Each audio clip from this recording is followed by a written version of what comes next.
Hello everyone. आज का video Lalit Narayan Mithila university के उन स्टूडेंट के लिए है जिसका सब्सिडरी इकोनॉमिक्स है। दोस्तों, इकोनॉमिक्स सब्सिडी से रिलेटेड 50 ऑब्जेक्टिव क्वेश्चन का रिवीजन हम सभी इस वीडियो में करने वाले हैं। अगर आप अपने एग्जाम में अच्छा मार्क लाना चाहते हैं तो आपको रिवीजन काफ़ी ज़्यादा इंपॉर्टेंट हो जाता है। तो आप वीडियो को कम्प्लीटली देख के इन 50 प्रश्न का रिवीजन आप जरूर कीजिए। और दोस्तों, इस वीडियो में हम सभी रिवीजन के साथ साथ मॉक टेस्ट भी करेंगे। अगर आप इकोनॉमिक्स सब्सिडरी को थोड़ा सा भी मन से पढ़े होंगे तो उम्मीद है आज के वीडियो में जो 50 प्रश्न है उसमें से कम 20 प्रश्नों का सही जवाब आप जरूर बता दीजिएगा। तो ये बिना देरी किए हुए वीडियो को स्टार्ट करते हैं। और स्टार्ट करने से पहले मैं आप सभी को बता दूं कि अगर आप लक्ष्य पॉसिबल चैनल से पहली बार जुड़े हैं तो चैनल को सब्सक्राइब करके नोटिफिकेशन बेल को जरूर ही प्रेस कर ले। तो आइए आज की वीडियो का पहला प्रश्न देखते हैं।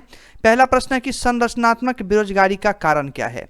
दोस्तों, काफ़ी ज़्यादा इंपॉर्टेंट प्रश्न है ये सभी प्रश्न रेखा प्रकाशन के बुक से लिया गया है और रेखा प्रकाशन के बुक से ज़्यादातर एग्जाम में प्रश्न पूछे जाते हैं। आप ऑप्शन को अच्छे से पढ़िए और बताइए कि करेक्ट जवाब इसका क्या होगा। आइए इसका सही जवाब जानते हैं। दोस्तों, राइट आंसर इसका घ हो जाएगा, ऑप्शन नंबर घ, अपर्याप्त उत्पादन क्षमता। संरचनात्मक बेरोजगारी का जो कारण होता है वो क्या होता है, तो अपर्याप्त उत्पादन क्षमता। दोस्तों, अगर आपको प्रश्न और ऑप्शन पढ़ने के लिए समय नहीं बच पाता है तो आप वीडियो को स्टॉप कर ले और प्रश्न और ऑप्शन को अच्छे से पढ़े और करेक्ट जवाब देने का पूरा कोशिश करें। आपको कम से कम 20 प्रश्नों का सही जवाब बताना ही बताना है। दूसरा प्रश्न है कि वैश्वीकरण का अर्थ क्या है। तो इस प्रश्न का जो सही जवाब हो जाएगा वो हो जाएगा ऑप्शन नंबर ग, घरेलू अर्थव्यवस्था या वैश्विक अर्थव्यवस्था के साथ एकीकरण। ये जो है वैश्वीकरण का अर्थ है। अगला प्रश्न है कि भारत के किस राज्य में गरीबों की प्रतिशत सबसे अधिक है। आइए इसका सही जवाब जानते हैं। दोस्तों, भारत का जो छत्तीसगढ़ राज्य है उसमें गरीबों की जो प्रतिशत है वो सबसे अधिक है, इसलिए राइट आंसर इसका ऑप्शन नंबर ख हो जाएगा। अगला प्रश्न है कि भारत की राष्ट्रीय आय का प्रमुख स्रोत क्या है। तो भारत की जो राष्ट्रीय आय है उसका प्रमुख स्रोत है सेवा क्षेत्र। क्या है, तो सेवा क्षेत्र, ऑप्शन नंबर ख इसका सही होगा। अगला प्रश्न है कि निम्न में से किस राज्य की प्रति व्यक्ति आय सबसे अधिक है। तो प्रश्न को आप अच्छे से देखिए और करेक्ट जवाब बताइए क्या होगा इसका। इस प्रश्न का सही जवाब ऑप्शन नंबर क ही हो जाएगा, गोवा। अगला प्रश्न देखते हैं 6 नंबर का। प्रश्न है कि अमीरों की तुलना में गरीब बचत करते हैं। तो अमीरों की जो तुलना में गरीब बचत करते हैं अपनी आय के अपेक्षाकृत छोटे हिस्से की। ये इसका सही जवाब होगा, ऑप्शन नंबर ग। अगर आपने ग पे टिक लगाया होगा तो आपका बिल्कुल भी करेक्ट जवाब होगा। आइए 7वां प्रश्न देखते हैं। प्रश्न है कि हवाला क्या है। ये प्रश्न कई बार एग्जाम में पूछे जा चुके हैं, हो सकता है इस एग्जाम में भी पूछे जाएं। तो बताइए कि हवाला क्या है। तो हवाला जो है वो एक विदेशी मुद्रा का अवैध कारोबार है। क्या है, तो विदेशी मुद्रा का अवैध कारोबार, इसलिए राइट आंसर इसका क्या हो जाएगा, क हो जाएगा। अगला है कि हार्ड करेंसी से क्या तात्पर्य है। तो हार्ड करेंसी से तात्पर्य है वो है कि वह मुद्रा जिसकी आपूर्ति मांग की अपेक्षा कम हो। ये ऑप्शन नंबर क इसका सही जवाब होगा।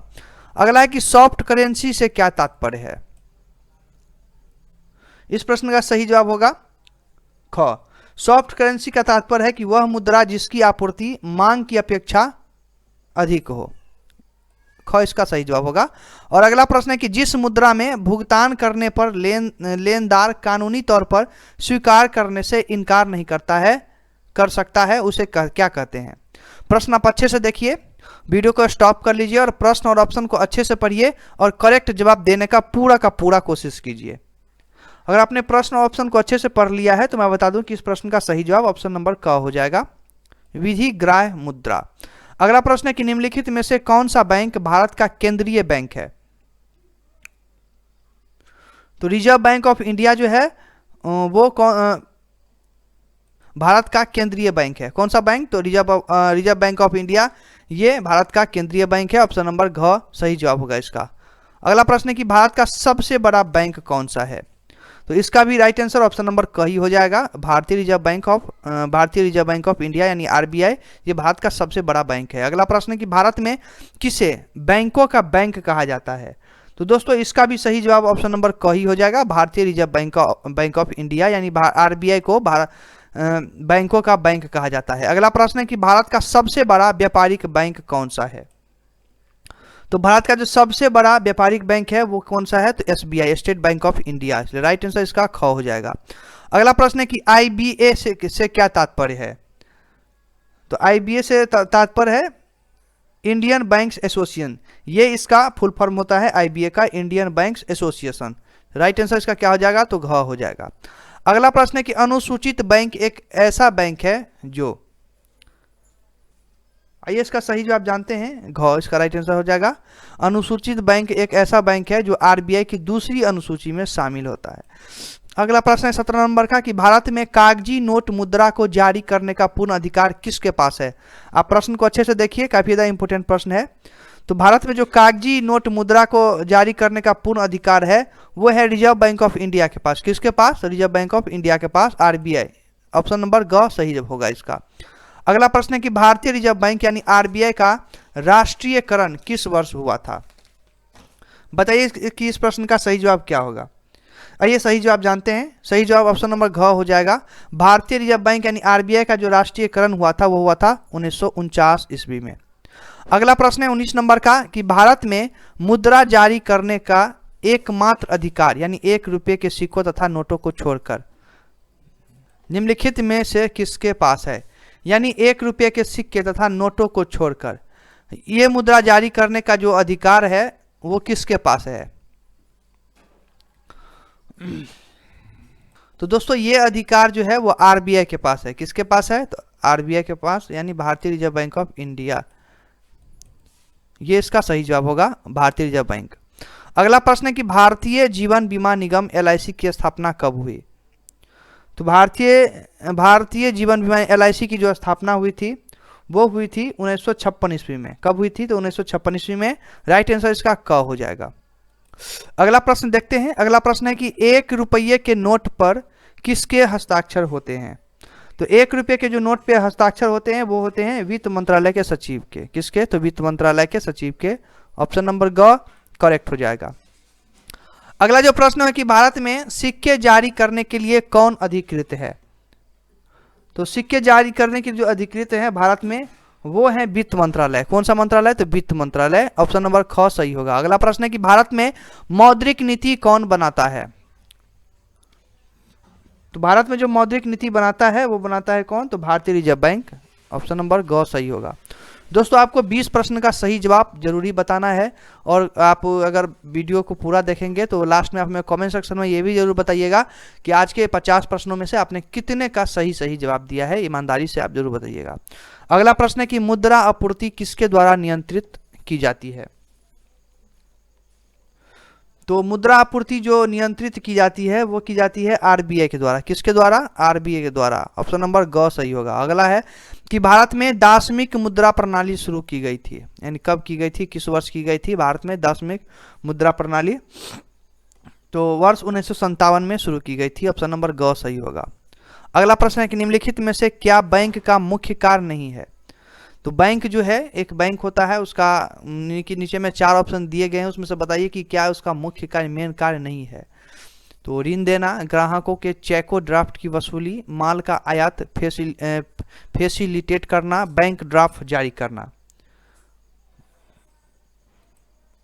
तो देखिए ऋण देना ये तो बैंक का मुख्य कार्य है। ग्राहकों के चेक ड्राफ्ट की वसूली करना ये भी बैंकों का मुख्य कार्य है। ग माल का आयात फैसिलिटेट करना ये तो नहीं है। बैंक ड्राफ्ट जारी करना ये भी इसका काम है बैंक का। हाँ ग इसका राइट आंसर हो जाएगा। चलिए अगर आपने ग पे टिक लगाया होगा तो आपका सही जवाब होगा। अगला प्रश्न है कि हाल ही के रिपोर्ट के अनुसार भारतीय रुपये का मूल्य ह्रास हो रहा है, इसका अर्थ क्या होता है? तो हाल ही के रिपोर्ट के अनुसार जो भारतीय रुपये का मूल्य ह्रास हो रहा है इसका अर्थ होता है कि रुपये का मूल्य कम हुआ है, यानी रुपया जो है उसका मूल्य जो है कम हुआ है। ये इसका सही जवाब हुआ। ऑप्शन नंबर क इसका सही होगा। अगला है कि बम्बई स्टॉक एक्सचेंज स्थित है। तो बम्बई स्टॉक एक्सचेंज स्थित जो है वो है दलाल स्ट्रीट में। ऑप्शन नंबर ख सही होगा। अगला है कि दलाल स्ट्रीट कहाँ पे स्थित है? तो दलाल स्ट्रीट जो है वो स्थित है मुंबई में। कहाँ? तो मुंबई में। ग सही जवाब होगा। अगला है कि भारत में वर्तमान मुद्रा प्रणाली के प्रबंधकर्ता कौन है? तो भारत में जो वर्तमान मुद्रा प्रणाली के प्रबंधकर्ता हैं ये हैं भारतीय रिजर्व बैंक ऑफ इंडिया यानी RBI। राइट आंसर ख होगा। अगला प्रश्न है कि भारत में शुरू की गई स्वाभिमान योजना किससे संबंधित है। तो भारत में जो स्वाभिमान योजना शुरू की गई थी वो संबंधित है ग्रामीण बैंकिंग से। किससे? तो ग्रामीण बैंकिंग से। तो ग इसका सही जवाब होगा। अगला है कि भारत सरकार द्वारा नई राष्ट्रीय खनिज नीति की घोषणा किस वर्ष की गई थी? तो भारत सरकार द्वारा जो नई राष्ट्रीय खनिज नीति की घोषणा की गई थी वो की गई थी 2008 में, माफ कीजिएगा 2008 ईस्वी में की गई थी, इसलिए घ इसका सही जवाब होगा। अगला प्रश्न है कि स्वर्ण मुख्यतः कहाँ पाया जाता है? स्वर्ण जो पाया जाता है वो कोलार में पाया जाता है, तो ग इसका सही जवाब होगा। अगला प्रश्न है कि निम्नलिखित में से किसके उत्पादन में भारत का विश्व में प्रथम स्थान है? तो अभ्रक के उत्पादन में जो भारत का स्थान है वो विश्व में सबसे पहला है। ग इसका सही जवाब होगा। अगला प्रश्न है कि किस खनिज के उत्पादन में भारत का विश्व में प्रथम स्थान है? तो अभ्रक जो है इसके उत्पादन में भारत का विश्व में प्रथम स्थान है। अभी मैंने पहले प्रश्न में भी बताया है, तो क इसका सही जवाब होगा। अगला प्रश्न है कि भारत में हीरे की खानें कहाँ पे स्थित है? तो भारत में हीरे की जो खानें हैं वो स्थित है आपको मध्य प्रदेश में। कहाँ? मध्य प्रदेश में। याद रखिएगा, एग्जाम में कई बार ये प्रश्न पूछे जाते हैं। अगला है कि भारत किसका आयात नहीं करता है? तो भारत जो है वो लौह अयस्क का आयात नहीं करता है। क इसका सही जवाब होगा। अगला है कि विश्व में स्वर्ण की सर्वाधिक खपत वाला देश कौन सा है? तो स्वर्ण यानी सोना की जो सबसे अधिक खपत होती है वो होती है भारत देश में। ग इसका सही जवाब होगा। अगला है कि भारत में पहली स्वर्ण रिफाइनरी कहाँ स्थापित की गई है? तो ये आपको स्थापित की गई है नई दिल्ली में। कहाँ? तो नई दिल्ली में। क इसका सही जवाब होगा। अगला प्रश्न है कि भारतवर्ष का पहला हाइडल पावर प्रोजेक्ट कौन सा है? तो भारतवर्ष का जो प्रथम हाइडल पावर प्रोजेक्ट है वो है आपको कर्नाटक स्थित शिवास मुद्रम। सही जवाब इसका घ हो जाएगा। आप देख लीजिएगा अच्छे से। 41 नंबर का प्रश्न है कि पवन ऊर्जा के उत्पादन में भारत का विश्व में कौन सा स्थान है? तो पवन ऊर्जा के जो उत्पादन में भारत का विश्व में स्थान है वो है आपको चौथा स्थान। कौन सा स्थान है? तो चौथा। तो ख इसका सही जवाब होगा। अगला प्रश्न है कि पवन ऊर्जा उत्पादन के क्षेत्र में विश्व का अग्रणी देश कौन सा है? प्रश्न को अच्छे से देखिए। पवन ऊर्जा उत्पादन के क्षेत्र में जो विश्व का सबसे अग्रणी यानी आगे है जो देश, जिस सबसे ज़्यादा उत्पादन होता है वो है आपको चीन देश। सही जवाब होगा इसका ग। अगला प्रश्न है कि भारत में किस प्रकार के विद्युत का सबसे अधिक उत्पादन होता है? तो भारत में ताप विद्युत का उत्पादन जो है वो सबसे अधिक होता है। कौन सा विद्युत का? तो ताप विद्युत का। ख सही जवाब होगा। अगला है कि परमाणु शक्ति संपन्न राष्ट्रों में भारत का विश्व में कौन सा स्थान है? परमाणु, अच्छे से पढ़िए प्रश्न को, मैं रिपीट कर देता हूं कि परमाणु शक्ति संपन्न राष्ट्रों में भारत का विश्व में जो स्थान है वो कौन सा स्थान है? तो दोस्तों याद रखिएगा छठा स्थान है। ख इसका सही जवाब होगा। ख। अगला प्रश्न है कि कृष्ण क्रांति का संबंध किससे है? कृष्ण क्रांति का जो संबंध है वो किससे है? तो इसका सही जवाब होगा ऑप्शन नंबर ख, खनिज तेल उत्पादन से कृष्ण क्रांति का संबंध है। अगला प्रश्न है कि भारत के संभावित तेल क्षेत्र कौन से हैं? तो भारत के जो संभावित तेल क्षेत्र हैं वो है तमिलनाडु भी है, असम भी है, गुजरात भी है। यानी भारत के संभावित तेल क्षेत्र ये तीनों हैं, तमिलनाडु, असम, गुजरात। चलिए सही जवाब इसका ऑप्शन नंबर घ हो जाएगा, इनमें से सभी।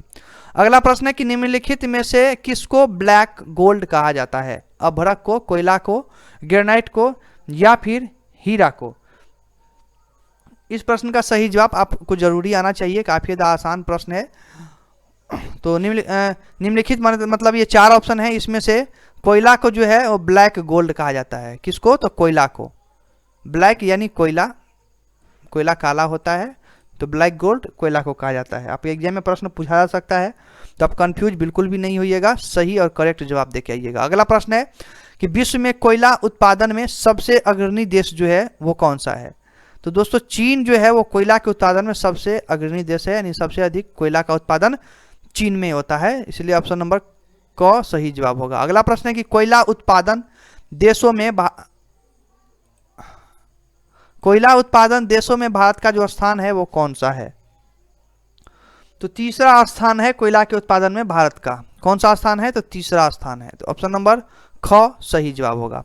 अगला प्रश्न है 50 नंबर का और आज के वीडियो का आखिरी प्रश्न है। और दोस्तों ये दो प्रश्न है, 51, 52, 53, माफ कीजिएगा 3 प्रश्न है। इसका जवाब आप सभी को कमेंट सेक्शन में बताना है, तो आप इन तीनों प्रश्न को भी जरूर ही अटेंड कीजिएगा। 50 नंबर का प्रश्न है कि ग्रामीण विद्युतीकरण निगम की स्थापना कब की गई थी।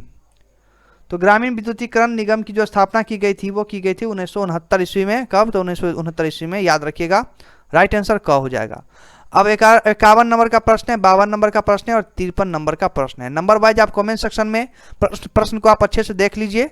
नंबर वाइज इन सभी प्रश्नों का सही जवाब क्या होगा आप कमेंट सेक्शन में जरूर बताइएगा, आपके कमेंट का इंतजार रहेगा। और दोस्तों आज के 50 प्रश्नों में से आपने कितने का सही जवाब दिया है यह भी आप कमेंट सेक्शन में जरूर शेयर कीजिएगा, आपके कमेंट का इंतजार रहेगा। तो आज के वीडियो के लिए बस इतना ही, फिर मिलेंगे नेक्स्ट वीडियो में। तब तक के लिए मैं गोविंद आप सभी से इजाजत चाहता हूँ। वीडियो को देखने के लिए धन्यवाद।